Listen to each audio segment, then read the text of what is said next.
예수께서 나오사 큰 무리를 보시고 그 목자 없는 양 같음으로 인하여 불쌍히 여기사 이에 여러 가지로 가르치시더라. 때가 저물어가매 제자들이 예수께 나와 이것은 빈들이여 날도 저물어 가니 무리를 보내어 두루 촌과 마을로 가서 무엇을 사 먹게 하옵소서. 너희가 먹을 것을 주라. 우리가 가서 200데나리온의 떡을 사다 먹이리까? 너희에게 떡 몇 개나 있는지 가서 보라. 떡 5개와 물고기 2마리가 있더이다. 하거늘 제자들에게 명하사 그 모든 사람으로 때를 지어 푸른 잔디 위에 앉게 하시니 때로 100명씩 또는 50명씩 앉은지라. 예수께서 떡 5개와 물고기 2마리를 가지사 하늘을 우러러 축사하시고 떡을 떼어 제자들에게 주어 사람들에게 나누어 주게 하시고 또 물고기 2마리도 모든 사람에게 나누심에 다 배불리 먹고 남은 떡 조각과 물고기를 12바구니에 차게 거두었으며.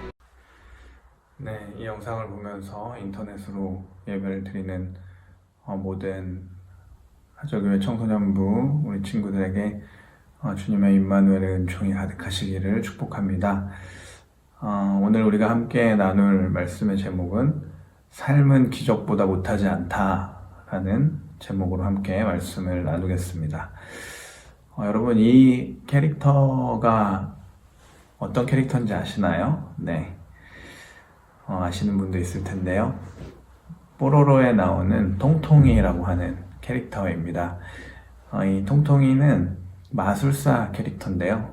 구리구리 통통통 하고 주문을 외우면 이렇게 뽀로로에 나오는 다른 캐릭터들이 할 수 없는 그런 마법을 통해서 놀라운 일을 하는 그런 캐릭터가 이 통통이라는 캐릭터입니다. 그래서 제 아들이 가끔 뭐가 자기 마음대로 되지 않을 때 꾸리꾸리 통통통 이렇게 주문을 외우면서 뭔가 자기 마음대로 되지 않는 것을 해결해 보려는 그런 우리 아들의 동심이 있는데요. 오늘 우리가 읽은 본문도 마치 예수님이 마법사처럼 보리떡 5개와 물고기 2마리로 5,000명, 남자만 5,000명이 넘는 그런 많은 인파를 먹이시는 그런 내용입니다. 여러분 잘 알고 있는 오병이어 본문을 가지고 오늘 말씀을 나누겠습니다. 오늘 우리가 나눈 마가복음 6장 34절 이하의 내용 앞에 보면 헤롯이 하는 잔치가 나옵니다. 헤롯의 잔치는 어떤 잔치였냐면 마가복음 6장 21절에 보면 헤롯의 생일날 고관들과 천부장들과 갈릴리 요인들을 불러놓고 그 당시 이제 잘 나간 사람들을 다 모아놓고 헤롯이 자기의 힘과 자기의 어떤 그 권력을 과시하는 그런 잔치였습니다. 그런데 그 잔치에 헤로디아의 딸이 춤을 췄어요. 그런데 그 헤로디아의 딸의 춤이 너무 아름다워서 헤롯이 너무 기분이 좋아서 너 원하는 게 뭐냐? 내가 너를 위해서는 나라의 반이라도 다 주겠다. 뭐 이렇게 이제 얘기를 했습니다. 그랬더니 이제 헤로디아의 딸이 얼른 자기 엄마한테 가서 뭐를 달라고 할까요? 이랬더니 그 엄마가 헤로디아가 헤롯과 결혼하는 거를 세례 요한이 되게 반대를 했거든요. 그래서 그럼 세례 요한은 목을 달라고 해라. 네, 이렇게 이야기했습니다. 그래서 그 아리따운 소녀가 헤롯에게 찾아가서 세례 요한의 목을 주십시오. 네, 굉장히 무시무시한 내용이죠. 그렇게 이야기를 하고 헤롯이 고뇌하다가 이제 세례 요한의 목을 잘라서 쟁반에 이렇게 마가복음 6장 25절에 보면 세례 요한의 머리를 쟁반에 담아서 달라는 그 요구를 들어주는 내용이 나옵니다. 그러니까 이 잔치, 이 무시무시한 잔치, 헤롯이 힘을 자랑하고 그리고 막 살인이 있고 그런 광기가 있는 그런 무시무시한 잔치 다음에 나오는 장면이 오늘 우리가 읽은 오병이어 본문인데요. 헤롯의 잔치는 굉장히 화려했습니다. 그리고 잘 사는 사람들, 안 그래도 먹을 게 많은 사람들이 모여서 더 풍족하고 더 화려하고 더 진수성찬이 차려져 있었겠죠. 그런 음식을 나누는 중에도 그 안에는 권력 투쟁이 있고 살인이 벌어지는 그런 잔인한 잔치였다면 오늘 예수님이 오병이어의 기적을 일으키시는 그 배경은 굉장히 빈들 이렇게 표현이 됩니다. 굉장히 좀 초라하고 그런 배경이라는 거죠. 그래서 사람들이 예수님의 말씀에 갈급해서 모여들었고 예수님은 그들에게 말씀을 가르치십니다. 그러니까 영적인 양식을 먼저 주시고 그들이 굉장히 배고팠겠죠. 근데 그 모습을 예수님께서 보고 불쌍히 여기셨다 이렇게 본문은 이야기하고 있습니다. 그런데 불쌍히 여기신 이유가 목자 없는 양 같았기 때문이었던 거죠. 목자 없는 양, 이건 지도자가 없는 백성을 의미합니다. 근데 아까 앞에 본문에 나왔죠. 그들의 지도자였던 헤롯은 자기의 권력을 과시하느라고 백성들은 안중에 없었습니다. 근데 그런 지도자 밑에서 목자 잃은 양처럼 있는 사람들에 대한 긍휼한 마음이 예수님이 있으셨어요. 그래서 그들을 먹여야겠다라고 생각하십니다. 여기서 긍휼히 여기다, 불쌍히 여기다라고 번역된 헬라어 단어가 스플랑크니조마이라는 단어인데요. 이 단어는 사실 애끓는 마음 이런 의미입니다. 예수님이 그 배고파하고 있는 백성들을 보면서 애가 끓으셨던 거죠. 그래서 이제 이 사람들을 꼭 먹여야겠다라고 생각을 하십니다. 그런데 제자들은 예수님께 굉장히 합리적인 의견을 제시합니다. 뭐라고 얘기하냐면 쟤네들 동네 가서 먹게 합시다 이렇게 이야기를 한다는 거죠. 어떻게 보면 당연하죠. 돈도 없고 가지고 있는 먹을 것도 없는데 동네에 가서 먹으라고 하자. 네, 너무 지극히 평범한 상식적인 이야기였습니다. 그래서 6장 36절에 보면 농가나 마을로 보내시는 것이 좋겠습니다 이렇게 이야기를 하고요. 그런데 예수님은 너희가 그들에게 먹을 걸 줘라 이렇게 이야기를 하십니다. 굉장히 무리한 요구를 하시는 거죠. 그때 제자들이 또 굉장히 합리적인 대답을 합니다. 그러면 우리가 나가서 빵 200데나리온어치를 사오라는 말입니까? 200데나리온, 1데나리온은 그 당시 하루 품삯이었는데요. 지금으로 치면 200일치 일당인 거죠. 그러면 예상컨대 한 1,500만 원에서 2,000만 원 정도 되는 비용이었을 것입니다. 그렇게 큰 돈이 당장 제자들에게는 없었고 그래서 우리는 돈이 없어서 사올 수가 없습니다 라고 너무 지극히 상식적인 대답을 했습니다. 그랬더니 예수님이 뭐라고 말씀하시냐면 너희에게 빵이 얼마나 있느냐 라고 물으십니다. 예수님이 굉장히 집요해 보이세요. 그리고 그렇게 합리적이지 않은 질문을 계속하고 계십니다. 왜요? 애가 끓으셨기 때문이에요. 애가 끓으면 그 백성들에 대한 너무 긍휼한 마음이 있다 보니까 아니 어떻게 좀 방법이 없어? 라고 하면서 그다지 논리적이지도 않고 합리적이지도 않은 그런 말씀을 계속 하시는 거죠. 그래서 이제 제자들이 찾아보니 떡 5개와 물고기 2마리가 있었다. 이렇게 이제 이야기를 하고요. 그래서 40절에 보면 예수님이 50명씩, 100명씩 나눠서 앉으라고 그렇게 지시를 하십니다. 여기서 이제 우리가 주목할 건 김기석 목사님이라는 분이 이 본문 이 40절에 대해서 굉장히 좋은 해석을 하셨는데요.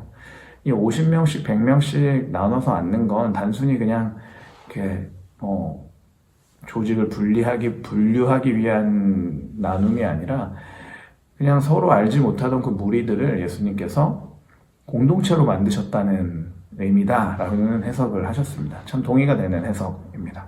그러니까 그냥 무리들로 5,000명, 남자만 5,000명 그렇게 있던 그 무리들이 이제 50명씩, 100명씩 공동체를 갖추기 시작했다는 거죠. 그래서 빵을 기다리면서 서로 좀 대화도 하고 통성명도 하고 이러면서 그 익명성이 사라지고 그 안에 공동체성이 생기기 시작했을 겁니다.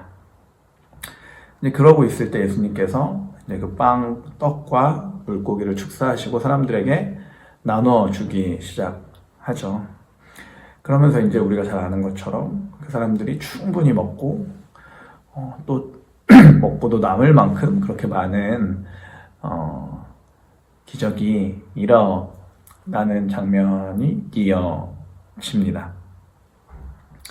그런데 여기서 우리가 좀 생각해 봐야 될 건 단순히 이 본문이 질량 보존의 법칙을 거스른 그 기적에 집중하고 있는 것이 아니라 빈들과 같이 공허한 곳에 사람들이 가득 찼고, 근데 그 가득 찬 사람들은 말씀에 목말라 있었고, 그래서 예수님께서 말씀으로 채우시고, 그 다음에 배가 고파서 또 육신이 배고파 있을 때 먹을 것으로 채우시는, 그러니까 이 공허한 곳에 충만히 채우시는 역사를 저자는 이야기하고 싶었던 것 같습니다.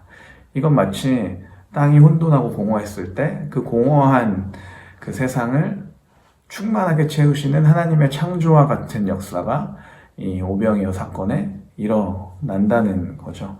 마치 재창조가 일어나는 것 같은 그런 모습을 우리가 오병이어를 통해서 볼 수가 있습니다. 그러면서 우리가 지금까지 제가 말씀드린 내용을 가지고 한 3가지 정도를 기억했으면 좋겠는데요. 첫 번째는 아까 이야기한 것처럼 50명씩 100명씩 모이게 하신, 그러니까 그냥 익명의 얼굴도 모르고 대면대면한 사람들이 그냥 예수님만 쳐다보고 있었던 그런 관계들에서 공동체성을 부여하시는, 그래서 거기서 익명성이 사라지고 서로 얼굴을 알게 되고 이름을 이야기하게 되고 관계가 생기게 되는 것, 이게 굉장히 중요하다는 것을, 우리 안에 공동체성을 회복해야겠다, 이게 이제 첫 번째 말하고 싶은 거고요. 두 번째는 예수님의 애끓는 마음입니다. 예수님이 그 백성들을 보고 막 애가 끓으셨던 거예요. 그 가난한 백성들, 배고파하는 백성들을 보고 애가 끓으셨다는 겁니다. 우리도 우리보다 더 가난한 사람들, 우리가 돌봐야 될 대상들에 대해서 애끓는 마음이 있는지, 그 예수님의 마음이 우리에게 있는지, 그 영혼들을 향한 긍휼한 마음이 우리에게 있는지, 그걸 우리가 돌아봤으면 좋겠습니다. 세 번째는 예수님은 그 당시 그다지 합리적인 방법이 아닌 것 같지만 그 합리적이지 않은 방법을 통해서 오히려 지극히 위대한 역사를 이루어 내셨습니다. 물론 우리가 가진 이성과 지혜를 가지고 가장 합리적인 방법을 도출하는 건 우리가 해야 될 일이지만, 우리 안에 애끓는 마음이 있다면 단순히 그 이성적인 합리적인 생각 너머에 대안들을 생각해낼 수 있게 된다는 거죠. 그래서 그 애끓는 마음에 더 나아가서 우리의 실천으로 이어졌으면 하는 그런 예수님의 가르침을 통해서 우리에게 깨닫는 지점이 있습니다. 그래서 말씀을 정리하면, 첫 번째는 우리 안에 공동체성을 회복하시는 예수님, 그리고 두 번째는 우리 안에 아파하는 자들을 위한, 고난받는 자들을 위한 애끓는 마음, 그 예수님의 마음이 있었으면 좋겠다 하는 그런 깨달음, 그리고 세 번째는 또 그걸 그냥 마음으로 그치는 것이 아니라 우리 안에 그것을 행동해낼 수 있는 그런 모습이 우리 안에 있었으면 좋겠습니다. 그래서 그렇게 살아갈 때 우리가 그 예수님의 마음을 가지고 살아갈 수 있게 된다는 거죠. 예수님은 단순히 기적을 보여주고 싶으셨던 게 아니라 이 오병이어 사건을 통해서 마치 시청각 자료처럼, 시청각 교재처럼 우리에게 공동체성을 회복하고 애끓는 마음을 회복하고 그리고 그것을 실천하기를 원하셨다는 거죠. 그래서 송인수 선생님이라는 분이 이런 이야기를 하셨습니다. 오병이어의 기적은 예수님 자신이 영생을 위한 떡임을 사람들에게 살아있는 그림으로 보여주기 위해 작정하고 펼쳐 보이신 기적이었습니다. 이 사건은 처음부터 계획된 특별활동 수업이자 그림 언어였던 셈이지요. 네, 맞습니다. 예수님은 단순히 그 기적 자체를 강조하신 것이 아니라 그걸 통해서 우리에게 시청각 교재로, 그림 언어로, 특별활동 수업으로 생각하게끔 하신 것이 있다는 거죠. 다시 한번 반복하면 우리 안의 공동체성을 회복하기를 원하시는 예수님, 고난받는 자들을 향한 애끓는 마음, 그리고 그들을 위한 실천을 강조하시는 그 예수님의 모습을 보면서 지금 이 코로나19 때문에 굉장히 힘든 이 시기에 우리 주변의 이웃들, 그냥 우리가 한 공동체라는 마음을 가지고 그 이웃들을 돌보는 마음, 또 고난받는 자들을 위해서 긍휼히 여기는 마음, 또 그것을 위해서 그들을 위해서 우리가 무언가 우리의 물질이든 우리의 기도든 우리의 어떤 실천을 도모할 수 있는 그런 우리 청소년부 친구들이 되시기를 예수님의 이름으로 축복합니다. 건강 잘 챙기시고요. 마스크 잘 하고 다니시고요. 손 소독제 잘 바르시고요. 건강하게 다시 만났으면 좋겠습니다. 우리 같이 기도하겠습니다. 창조와 구원의 하나님, 국가적으로 힘든 시기를 지내고 있습니다. 인간의 삐뚤어진 탐욕으로 인해 지구는 병들어가고 정체불명의 바이러스들은 창궐하고 있습니다. 바이러스가 창궐하는 이 시기에 가난한 사람들은 더욱 아픔을 겪고 있습니다. 이 시기에 우리 해야 할 일은 무엇일까요? 예수님께서 우리에게 말씀하십니다. 너희가 먹을 것을 주어라 고 말씀하십니다. 우리가 그 말씀을 잘 깨달아서 우리 안에 공동체성을 회복하고 또 우리 안에 애끓는 주님의 마음이 있게 하시고 또 우리 안에 그것을 실천할 수 있는 그 결단이 있게 하여 주시옵소서. 사랑이 많으신 예수님의 이름으로 기도합니다. 아멘.